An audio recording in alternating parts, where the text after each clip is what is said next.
50 বছরের পুরনো কয়লার আয়রন আজও চলছে আগুনের শক্তিতে। ডিজিটাল যুগে বিদ্যুতের ছোঁয়া আজ প্রতিটি ঘরে ঘরে। বৈদ্যুতিক সরঞ্জাম, ইলেকট্রিক্যাল আয়রন পাওয়া যায় না এমন ঘর খুঁজে পাওয়াই মুশকিল।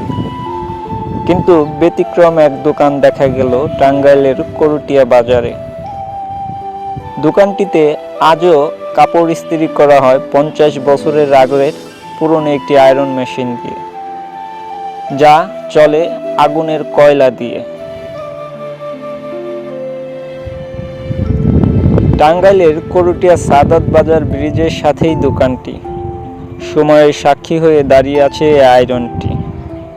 আধুনিক ইলেকট্রিক্যাল আয়রনের ভিড়ে এখনও আগুনের তাপে কাপড় ইস্ত্রি করছেন একজন পরিশ্রমী মানুষ।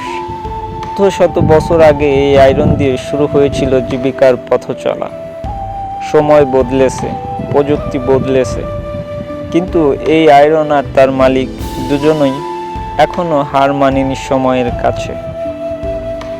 কত বছর ধরে একা আপনি করেন?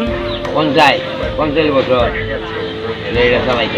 এখন তো ডিজিটাল যুগ, তারপরে আপনি এটা সাশ্রয় হয়, বিদ্যুতের থেকে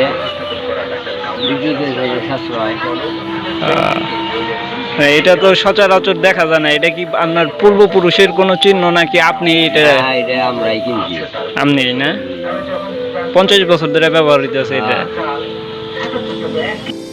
বিদ্যুতের যুগে কয়লার আয়রনের কদর কমেছে, তবু জীবনের তাগিদে প্রতিদিন আগুন জ্বালিয়ে চলছেন তিনি, সংগ্রাম আর আত্মবিশ্বাস নিয়ে। এই আয়রন শুধু একটি যন্ত্র নয়, এটি একটি ইতিহাস, একটি সংগ্রামের গল্প, যা বলে দেয় মানুষ চাইলেই সময়ের সঙ্গে লড়াই করে টিকে থাকতে পারে। আপনার আশেপাশে হয়তো এমন অনেক গল্প লুকিয়ে আছে, সেগুলো তুলে ধরুন, কারণ প্রতিটি গল্পই আমাদের ইতিহাসের অংশ।